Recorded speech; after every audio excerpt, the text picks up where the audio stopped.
Vamos a hacer un test de cultura general e inteligencia al doctor Ricardo Vázquez Kunze. Que culto y inteligente es, pero yo voy a probar que no lo es. ¿Qué tal, Ricardo? ¿Cómo estás? ¿Cómo estás, Filipe? ¿Cómo estás? Pregunta sencilla. ¿Por qué cae el plumón? Por la ley de la gravedad. ¿Qué cosa es la ley de la gravedad? La que vislumbró Newton, que hace que todos los cuerpos que, digamos, están, por ejemplo, una manzana, es atraída por el centro, digamos, de la gravedad de la Tierra. El gran volumen y el peso de la Tierra hace que exista una ley de la gravedad. Y cae, y esto no tienes por qué saberlo, porque esto lo sabe el váter, que es el sabelón, siempre, absolutamente, todos los cuerpos caen a 9.8 metros sobre segundo al cuadrado. ¿Qué pasa si esto, en vez de caer, sube? Tú me dices, es ilógico. Diría que no hay gravedad. No, si sube, si no hay gravedad, flota. Pero si sube, tú me dices, esa sí ya no la conozco. Ya. No, es una ley que no conocemos los seres humanos hasta es, hoy, ¿no es cierto? De repente en Ganímedes. Ahora, estamos viviendo, Ricardo, una situación de ilógica. Olvidemos de la política, ¿ya? Perú va al Mundial y el fútbol peruano está quebrado. Tú de repente ni te has enterado de eso. No tiene sentido, pues, ¿no es cierto? Si el señor Ricardo Vázquez Kunze y Steven Spielberg ganan el Oscar por la Guerra de las Galaxias, no puede ser que no puedas pagar la luz. Sí. ¿No? Ya. Hacemos los Panamericanos, nos gastamos 1.200 millones en un evento, en un tono. Santo de Julito Guerrero, te gastas 285.900 dólares en una torta del árabe. O sea, que sale, de adelante sale un jeque. Y no tienes plata para pagar la luz. El IPD está quebrado y no tiene plata para los propios mantenimientos ni para los atletas. ¿Te has enterado? No, me Te acabo de acabas de enterar. El señor Gerardo Tábara, borracho, se chapa a una chica de Transparencia y eso, según Transparencia, no es acoso. Entonces, ¿qué es? Eso se ha pasado. Tú de repente no te has enterado. No, eso sí me enteré. Y según el notable señor Tanaka, no está aprobado el acoso. Mira, una chica a 90 kilómetros por hora atropella y mata a 2 personas. Está libre. Pero una profesora que tuvo un accidente que gracias a Dios no tuvo consecuencias fatales, la metieron presa. Todo es Perú. Todo eso pasa en el Perú. Ahora sí te pregunto, ya sin sorna. ¿Cómo ves lo que ha pasado ayer en el TC, el caso García, Kenji, Keiko, Vizcarra? ¿Qué está pasando en el Perú? Bueno, antes que todo, lo que has contado como una especie, digamos, de introducción, nos dice que el Perú no es un país predecible, ¿no? En primer lugar, esa es la primera conclusión que podríamos sacar, ¿no? Es un país impredecible, ¿no? O sea, si el plumón, en vez de caer por la ley de la gravedad, sube, obviamente no es predecible. Si una persona se abalanza sobre una señora o señorita para tratar de darle un beso... No, se la chapa borracho, no trató, se la chapa borracho. Y eso no es acoso, entonces obviamente es un país impredecible, ¿no? El señor de Promsex es una ONG abortera, especialmente feminista. Su secretario general, el señor Jerónimo Centurión, un periodista que nunca fue ni un cuarto de jonca, es decir, 4 chelas, acosa en una cama con intención de tener sexo a una señorita y Promsex lo defiende y lo tapa. Bueno, es un país impredecible y la consecuencia de ser un país impredecible es muy grave porque estamos, como se puede decir, a la buena de Dios o a la buena de los amigos poderosos que puedas tener, porque evidentemente si alguien ha tapado a Gerardo Tábara, si alguien ha tapado al señor de Promsex, si digamos alguien saca la cara por la señora que atropelló a estos 3 chicos y no saca la cara por la profesora, quiere decir que tiene un grupo, una argolla de personas que, digamos, hacen que lo que debería ser predecible, es decir, por ejemplo, la cárcel para unos, sea totalmente lo contrario. El señor Edu Saetone, ¿no es cierto?, que tiene una familia con plata, atropella y mata a una señora, hace todas las maniobras dilatorias del mundo, no pasa toxicológico, no pasa, hace todo lo malo que tienes que hacer además de matar, y todos sus patas progres, artistas entre ellos, salen en un video a defenderlo al señor. Bueno, eso es como te digo, una especie de argolla y eso hace que el país sea un país impredecible. Y obviamente hay que cuidarse mucho de no cometer ningún tipo de acto porque uno sabe que de repente uno no tiene los amigos suficientes como para salir bien librado, ¿no es cierto?, como han salido otras personas, ¿no? Eso es la primera reflexión que yo podría hacer. Lo segundo es lo que me preguntas, ¿no? La parte política que podemos ver en todos los diarios de hoy. Lo primero que quiero referirme es a lo de Alan García, ¿no? A mí me parece simplemente una cosa que se puede resumir en lo siguiente. El señor Nava está preso por determinado tiempo, creo que son 5 o 6 meses, y de pronto es dejado, no en libertad, pero sí con prisión domiciliaria, y justo es dejado en prisión domiciliaria y declara que el señor Alan García recibió dinero de Odebrecht. Entonces, para mí está clara cuál es la causa, ¿no es cierto?, y la consecuencia. El señor Nava quería salir de prisión y evidentemente dijo lo que quería escuchar el fiscal Pérez. Al señor Nava no lo han sacado pues por viejo, ni porque está enfermo, porque como tú dices, hay otras personas que están en la misma situación que el señor Nava, viejos y enfermos. Lo han sacado porque ha dicho lo que quería escuchar el fiscal Pérez, ¿no? Entonces, ha dicho que recibió dinero y en consecuencia ha salido y se ha ido a su casa. Entonces, eso es lo primero. Eso de alguna manera desvirtúa, deja en tela de juicio, por ponerlo de alguna forma, lo que dice el señor Nava. Además, como tú mismo lo has explicado, no hay nada concreto que el señor Nava pueda probar respecto a lo que Alan García hubiese recibido y que él dice que recibió, ¿no? Él no tiene ninguna prueba tangible como para decir yo puedo aportar esta prueba de que recibió. Es simplemente su palabra y con su palabra él ha logrado salir de prisión e irse a su casa, ¿no? Eso es el primer comentario que tendría que hacer sobre Además, ese tema. Sobre algo que nadie puede como rebatir o probar, porque a ver, el señor dice que él vio las loncheras, por eso, pero no vio la plata, pero ya, ok.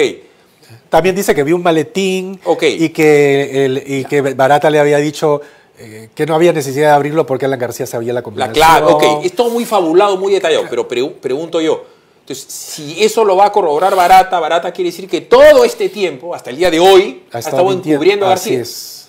Pero además, Barata tendría que probar de dónde sacó la plata, porque si no, alguien podría... Tú te peleas conmigo mañana, porque tú también te peleas con tus amigos, y dices, yo para salir en el programa de Philip Butler le pagaba y le dejaba plata a Quique Bravo Prado, entonces tú dices eso, ¿no es cierto? ¿Y cómo lo pruebo? Entonces lo agarran a Quique Bravo Prado, meten preso a Quique y a su hijo, y Quique tiene que decir, sí, bueno, sí, y ya me fregué. ¿Tú cómo pruebas que llevaba sobres de 5.000, 6.000, 7.000, 8.000? O sea, yo me peleé, no tengo ni tú tienes cómo probarlo, ni Quique tiene cómo probarlo, ni no cómo defenderme. Pero además, lo que yo también recuerdo, ¿no es cierto?, es que el mismo Barata nunca dijo que le había dado plata a Alan García cuando fue interrogado por los fiscales. Entonces, ahí evidentemente hay algo que el señor Nava no puede ofrecer como pruebas, es decir, algo concreto que pruebe su dicho. Y lo que sí es concreto es que ahora está en su casa, ¿no? Entonces, efectivamente, ahora todos los periódicos se solazan con el difunto, que no se puede defender, no puede decir nada, los hijos tienen que salir, bueno, además no hay juicio no puede haber juicio contra Alan García porque ya está muerto. Entonces, es una, digamos, creo yo, una campaña mediática para enlodar la memoria del personaje, porque ya el personaje no puede ser juzgado, o sea, al estar muerto no puede proceder ningún tipo de proceso ni juicio. Yo creo que ese es el motivo principal y yo creo que los hijos van a tener que salir a, digamos, a poner la cara por el padre, de alguna manera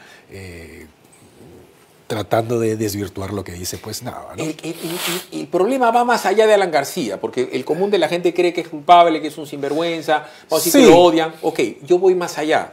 Entonces, Castañeda está frito. Claro, porque... Pero Susana Villarán está refrita, porque en el caso de Susana Villarán no solamente hay testimoniales, hay doleiros, hay idas y hay vueltas, pero hay cuentas en donde la señora ha gastado un hueval de plata en una campaña multimillonaria de revocatoria, pero además ella le ha firmado contra. O sea, Susana, según esta visión de José Domingo Pérez, va muerta. Pero Lourdes Flores Nano también ha recibido. Pero PPK recibe en su casa a un señor de Hidalgo y Hidalgo, empresa en el Perú que se llama Casa, con $200.000, son dos testimonios. El señor de Hidalgo Hidalgo, el gerente general del ecuatoriano, más el señor Priale Prías, dicen, yo entro a la casa de PPK con $200.000, 200, y les dejo la plata de la campaña, y está en carpeta fiscal. Sin embargo, no ha sido citado ni PPK, ni el señor Grados Carraro. Este es el único canal donde yo siempre repito esto, porque el actual presidente era el tercero de la mesa, y era el jefe de campaña. Y cuando gana PPK le da 900, escucha bien, 900 millones de soles en obras a la empresa Casa. Y el ministro de Transportes era Vizcarra. Después Vizcarra puñalea a PPK, sube Vizcarra y siendo el presidente del Perú le da 200 millones de soles de obras a Casa. La diferencia es que García está muerto y este señor presidente está vivo. Vivo y con golpe de Estado. Perdón, igualito estaría Susana de la Puente porque dice que le dieron y Luis Abacastro porque dice que le dieron. Entonces, la pregunta es, ¿cómo establecer una mecánica de trabajo, un proceso coherente para que la Fiscalía tome esto como cierto y le dé beneficios penitenciarios a los que tiran dedo estando en cana? Porque yo te meto en cana y puedo decir pues que lo que sea. ¿Y cómo un juez juzga eso de verdad o como mentira? Porque el juez finalmente es el que hace las cosas. Lo que pasa es que tienen que seguir la ruta del dinero, es decir, el dinero tiene que estar en alguna parte, ¿no? Entonces, el dinero no se puede evaporar, tiene que estar gastado, tiene que estar invertido, tiene que estar en alguna cuenta, tiene que estar... O sea, así como a Toledo le descubrieron las 20.000 triquiñuelas que hizo y al final le tuvieron que descubrir las cuentas, ¿no es cierto? Igual, si existen $900.000 que le dieron a García, si existen 300.000 que le dieron a Susana de la Puente o lo que sea, ese dinero tiene que estar en algún sitio, ¿no? Y eso es lo que tiene que probar el fiscal, ¿dónde está el dinero? Si llega al dinero, o sea, si llega sigue la ruta del dinero, pues entonces esa será la prueba de que efectivamente lo que dicen los colaboradores eficaces o los aspirantes a colaboradores eficaces es cierto. Es decir, yo no puedo, digamos, decir, lo vi con la loncherita y pensé que el señor pues, tenía el estómago muy delicado, ¿no es cierto? Y ese es todo el testimonio que voy a dar. O sea, la loncherita tiene que haberse abierto, el dinero tiene que haber salido, el dinero tiene que estar en algún sitio. Bueno, es que dice que, a ver, pero, o sea, olvídense del detalle de la loncherita, porque a Castañeda le dieron supuestamente 200, 200, 500 y 80. A Susana Villarán 260. O sea, ok. Todo el mundo en este momento odia a los políticos. Entonces, de acuerdo al odio que tú le tienes, porque Lourdes Flores ahorita no es tan odiada como antes, Lourdes Flores también le ha pagado. Y también le han dado, como le han dado presuntamente al Flaco Eguren, el de Brando Tapia, como le han dado ¿cómo se llama? A Horacio Canepa, en fin. La mecánica, a igual razón, igual derecho, colaboración eficaz, por un dato cierto, corroborable, eso lo tiene que evaluar primero el fiscal. Decir, sí, esto ya, o sea, pero dígame qué elemento probatorio. Nadie le pregunta siquiera. Y el juez es el que ulteriormente, es decir, dentro de 2 o 3 años, va a tener que decir, sí, pues esto fue eficaz, porque es de verdad. Y si no... Bueno, si no, ya iba a decir una mala palabra. Si no, te fregaste porque ya te metieron preso 3 años, ¿no es cierto? Como está, digamos, Keiko, que le han reducido la pena, ¿no? O sea, es una cuestión, es digamos, un estado donde la fiscalía es muy ineficiente, es decir, se deja llevar por hipótesis, ¿no es cierto? Hipótesis, pero las hipótesis no se corroboran con hechos, ¿no? Entonces, me dijo, recibió el testimonio del TC, en fin. Bueno, es que en su mecánica de pensamiento son eficientes. Ellos, bueno, si yo digo que es un delito utilizar una corbata guinda porque es presuntamente hecha con un gusano de seda que es consecuencia de la explotación de niños en Gambia, y eso es un delito de lesa humanidad, voy a decir que tú eres un colaborador de gente que trafica con la sangre de los niños de Gambia, y al usar la corbata eres un miserable internacional, que eres una organización delictiva que lava activos cobrando corbatas, guindas de niños explotados en Gambia, te meto preso, y ya está, hermano. Ya, pero ya eso precisamente es un abuso del derecho, es lo que se conoce en el derecho. Pero soy eficiente, te he metido preso. No. Y defiendo a los niños. Eso eficiente en el mal sentido de la palabra, ¿no? Es decir, es una eficiencia perversa. Es decir, los nazis también utilizaban esa eficiencia perversa para meter a todos sus oponentes presos, ¿no? Les inventaban 20.000 cosas, en fin. Entonces, ¿cuál es mi preocupación? Y por eso me ocupo diariamente acá en arriesgar el pellejo, ¿no? Porque yo quiero vivir un país normal, en un país en donde el plumón caiga, en donde haya una mínima lógica, donde haya una predictibilidad así es, mínima. La palabra es que el país sea predecible y solamente es predecible con leyes que se cumplen. La predictibilidad ahora se vuelve maniquea. Ejemplo, antes de ayer yo publico en La Razón, el periódico se llama La Razón, y yo creo ser una persona razonable. Entonces, antes de ayer digo, mira, lo que tendría que pasar con el TC, tendría condicional, es que el señor Gonzalo Ortiz de Ceballos ha sido democráticamente electo bajo los estándares dados en ese momento, y tendría que ser el señor Gonzalo Ortiz de Ceballos miembro del TC. El TC debería abocarse de la causa del tema competencial, y entre las cosas que tendría que hacer el TC, hacerlo rápido, porque estamos hablando de un golpe de Estado y del Estado de Derecho en general, habida cuenta que han convocado una elección. Simplemente, o sea, sin entrar en el tema de fondo, en si es dable o no dable la interpretación del presidente en que no le dieron lo que sí le dieron, llámese a la cuestión de confianza. El señor ha disuelto el Congreso, él firmando como presidente y Vicente Ceballos como presidente del Consejo de Ministros, de un Consejo de Ministros que no existía.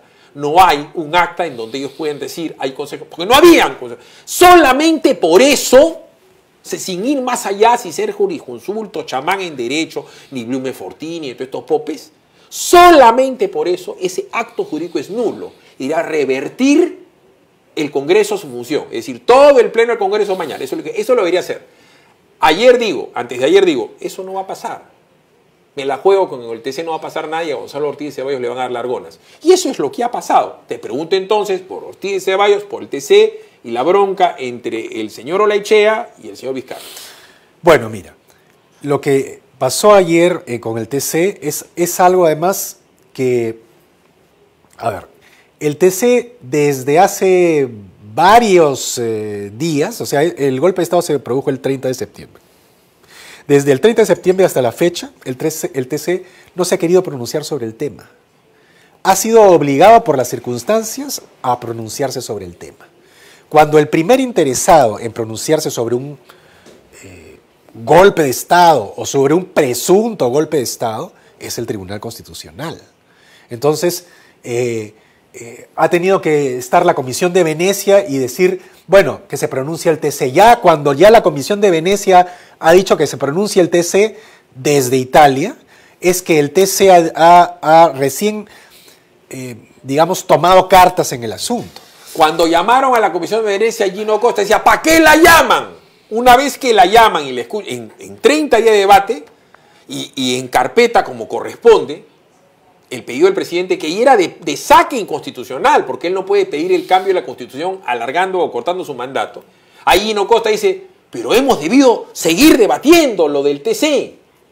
Entonces le encarpetan lo del TC, al día siguiente eligen, entonces ya el problema, le encarpetan, perdón, lo de la extensión o reducción del periodo parlamentario, y dice, ya no, ahora es el TC. El Congreso, hermano, lo iban a cerrar por la corbata morada. Bueno, acá además hay digamos, una tragicomedia, ¿no? Es decir, se quería hacer entrar a uno, que era Gonzalo Ortiz de Ceballos al TC, y al final no entró ni Gonzalo Ortiz de Ceballos, o sea, ese uno, y se tuvieron que ir 130. ¿no es cierto? Esa es la tragicomedia de todo esto, por ponerle algún tipo de gracia, ¿no? El asunto es que el TC no ha querido comprarse ningún lío. Y cuando tú ya tienes ese talante, tú sabes que lo que va a pasar en el futuro es que van a seguir, como están en la casa de Pilatos, lavándose las manos. A ver, yo te digo tengo la mentalidad del gordo, pero yo soy comelón, ¿no es cierto? Entonces, durante muchos años he vivido al frente de la pastelería San Antonio e iba a la pastelería San Antonio. Yo te puedo decir con conocimiento de causa, como un debonair, como un gourmet, que te puedo decir que la pastelería San Antonio está al mismo nivel de la mejor cafetería de Buenos Aires, París o Londres. Como tomo desayuno en la tiendecita blanca, y te puedo decir que el servicio de la tiendecita blanca, con Lourdes por delante, es mejor que el del Savoy. Es mejor que el cualquiera que yo haya podido tener en París, correcto. Pero saben hacerlo, pues. Entonces, quiere decir que cuando tú estás preparado toda una vida para algo, es decir, hacer un sándwich, un teriyaki, que es buenísimo, el de pollito con sillao, no sé, o atender y tal, lo haces. Mira lo que está pasando en el Perú y la lógica. El presidente da un golpe de Estado mal hecho. El señor Salvador Solar supuestamente es abogado y es un demócrata. Y el señor Salvador Solar ha podido parar esto diciendo un momentito, yo he renunciado a ser ministro porque el presidente en una intentona golpista dijo que me habían negado la cuestión de confianza que sí me dieron. Y él y los otros nuevos ministros han podido decir esto que consta en esta acta de Consejo de Ministros. Si usted quiere hacerlo, lo hace, pero consta en la historia de que yo me opuse y por eso renuncio. Yo no voy a renunciar por la automatización de la cuestión de confianza porque sí me la dieron. Eso lo hizo el señor de los ceros. Sí, en el golpe de Fujimori. ¿Correcto? Ya. Pero Salvador del Solar, pues, ha querido quedar bien. Es decir, él ha querido salvar su responsabilidad no firmando, pero después se ha subido al carro del golpista. Al día siguiente va y di ya vestidito de civil con la ropita que seguramente su papi le lo bancan, porque nadie sabe de qué trabaja ni de qué vive antes de ser premier, y en el tema de premier se le tiene que caer a Cobo la plata. Y ahora nadie va a saber de qué vive y es gran candidato a la presidencia. Pero él dice que el presidente ha demostrado que con su voluntad puede hacer cosas, estamos jugando con fuego. O sea, eso para mí es ser cobarde. Ejemplo, Astudillo, Cerdán, y yo no sé cómo se llama el comandante general de la Marina. En el momento que el presidente dé el golpe y va y les dice, apóyenme y reconozcan que yo soy el presidente ya era un presidente de facto suspendido. Un señor como Astudillo, comandante general del ejército, jefe del comando conjunto de las Fuerzas Armadas, Chavín de Guantar, lo único que le falta a ese señor es volver a ganar una batalla en una guerra y ser mariscal. Le falta un año para el retiro. Porque ese señor dijo, ¿sabe qué, señor presidente? Yo no voy a firmar ningún documento, pido en este momento mi pase de retiro y yo me retiro de acá. No estoy de acuerdo con lo que usted está haciendo. Y lo mismo ha podido hacer el general Lavalle, de la policía, en vez de mandar gente de la DIVIAC a cerrar. O sea, si tú estás preparado toda una vida para hacer algo y eres un capo haciéndolo, ¿por qué no lo hicieron? Igualito Blume. Blume ha hecho toda esta parafernalia, que no es ópera, que no es zarzuela, que no es teatro, que no es puesta en escena, ha sido un happening. Es decir, el pleno, él lo ha podido hacer jurar a Gonzalo Ortiz, él solito, y murió la flor. Entonces, ¿para qué tanta vaina, hermano? ¿No es cierto? Para que en el momento que tienes que hacer lo que tienes que hacer falles. Porque a diferencia de Vizcarra, ¿no es cierto que como Salvador del Solar dice que con voluntad se hacen las cosas? Esos otros no tienen ningún tipo de voluntad. Es decir, Blume no tiene voluntad de hacer ni de quemarse las manos, ni de mover nada. Y está visto que ahí no hay ninguna voluntad de nada. Es decir, ahí quieren que las cosas sigan su curso normal, ellos van a citar y todo se va a ir diluyendo. Igual los comandantes de las Fuerzas Armadas dirán, ¿para qué nos vamos ¿cómo se llama? Y lo que es alucinante es que todos estos pequeños movimientos de peón, es decir, camina de frente y come de costado, porque no, digamos que Vizcarra pues no es el estratega, no, Vizcarra avanza, le dejan avanzar, miente, lo hace mal, es torpe. Por un ejemplo, el señor lleva niños a Palacio de Gobierno ayer para premiarlos por no sé qué, pero él no va y dije, ¿y por qué no va a los locales donde están estos niños discriminados? Inaugura los colegios de los niños, la posta médica de los niños, los puericultorios de los niños, ¿no? Las grandes unidades escolares, que eso es lo que tiene que hacer el gobierno, eso no lo hace. Entonces, eso fue antes de ayer. Y ayer se va a un colegito en Piura en donde el alcalde, ¿no es cierto?, ha hecho el colegio de instancias de un congresista fujimorista, que era vitoreado por los niños y los profesores, el congresista fujimorista, y Vizcarra desconcertado decía, esto lo han hecho con la plata que yo he transferido. Ya, en el supuesto que todo eso sea cierto, a 4 cuadras, 5 cuadras, 6 cuadras de Palacio, la tragedia del hospital Loaiza, que tiene un solo equipo de rayos X, no tiene tomógrafo, no tiene ni suficientes equipos para el cateterismo, y eso está a 7 minutos caminando de Palacio de Gobierno. No ejecutan los precios. Esto es culpa del Congreso. Bueno, en la revista fujiaprista, fujimontesinista, caretas. mira, Porque ahí está, pues está Alan García como un ser humano en la portada. Son apristas y son unos malos que quieren hundir a Vizcarra. el hecho es que el señor Vizcarra no ha dado, digamos, luces de administrar y hacer un gobierno medianamente, digamos, eficiente, ¿no? Y digamos, acá hay una cuestión bien importante. Los medios de comunicación son los grandes responsables de haberle, digamos, puesto un San Benito al Congreso. El Congreso tiene 20.000, digamos, taras, ¿no? Pero le han puesto un San Benito que han logrado, digamos, colocárselo bien, que es el obstruccionismo. Que es una mentira. Que es una mentira, es un mito del tamaño de una catedral. Porque tanto en el gobierno de PPK como en el gobierno de Vizcarra, el Congreso le ha dado, sobre todo en el de Vizcarra, una serie de instrumentos, desde leyes de presupuesto, de decretos... 200 decretos legislativos y no pueden gobernar.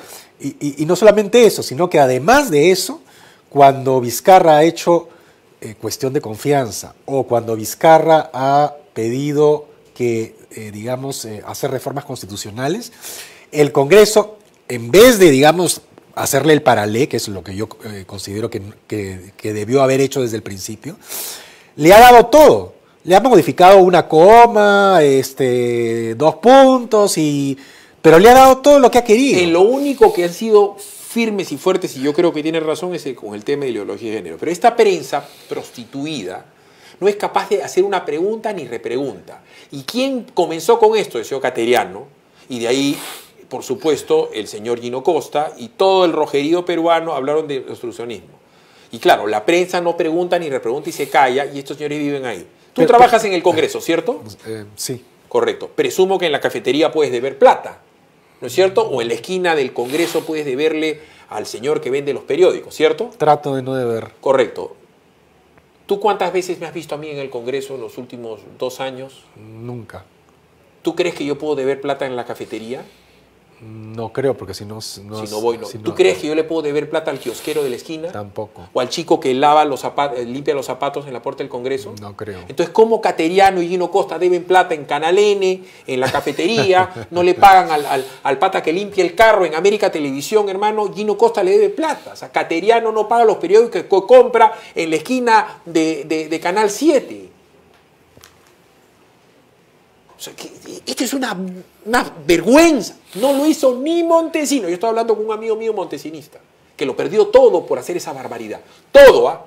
Canal de televisión, casa, patrimonio, nombre, libertad, todo. Me decía, ni Montesinos hizo esto. O sea, ni las geishas hacen lo que hacen ahora las moqueguanas. Acá se han coaligado, pues se han coaligado de una manera escandalosa, para defender no solamente lo indefendible, que es un golpe de Estado que, como tú dices, es tan elemental que digamos, se ha producido la disolución de un Congreso sin la firma del Consejo de Ministros. Eso no hay más que discutir. Así es, o sea, por ahí nomás ya la cosa estaba...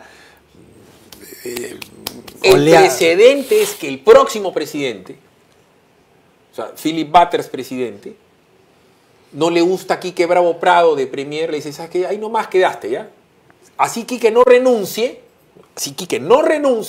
¿no es cierto? Y digo, ya dejó de ser. Te llamo a ti, Ricardito, ponte terno azul, ya, voy, te arrodillas ante mí, me junto a otros patitas, juramentas de Premier, ¿no es cierto?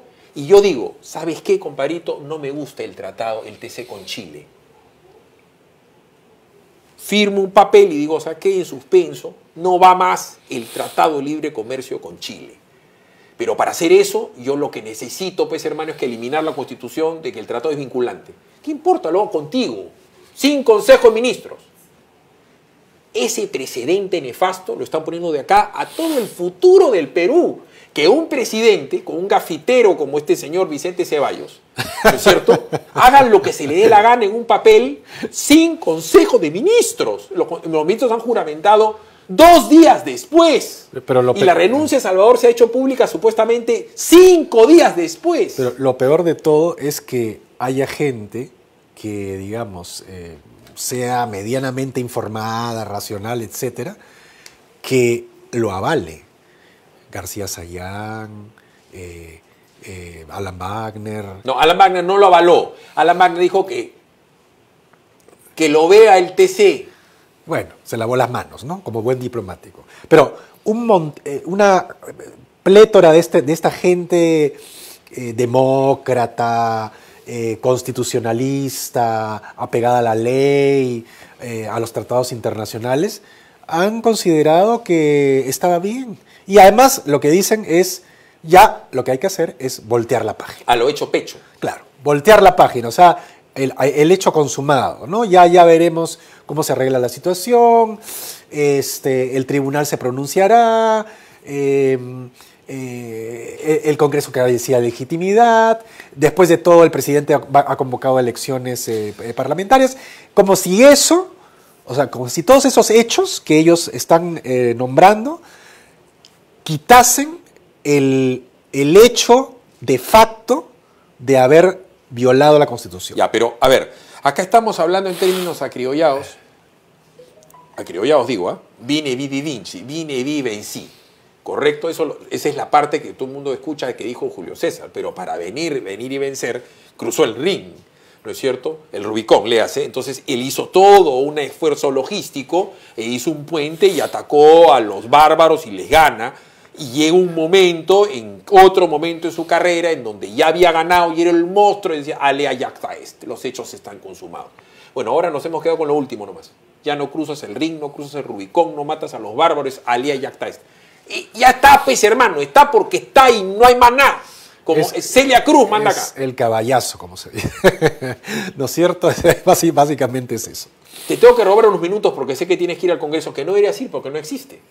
No sé cómo es que estás cobrando, porque los congresistas no pueden cobrar quincenas si no son congresistas. Pero el punto es el siguiente.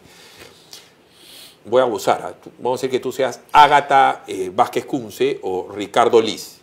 ¿Qué va a pasar con las próximas elecciones? ¿Quién va a ser candidato? ¿Quién no va a ser candidato? ¿Quién puede? ¿Quién no puede? ¿Cómo va a ser el próximo Congreso en donde todos tienen que ir a competir por una curul a tontas y a locas a nivel nacional? Bueno,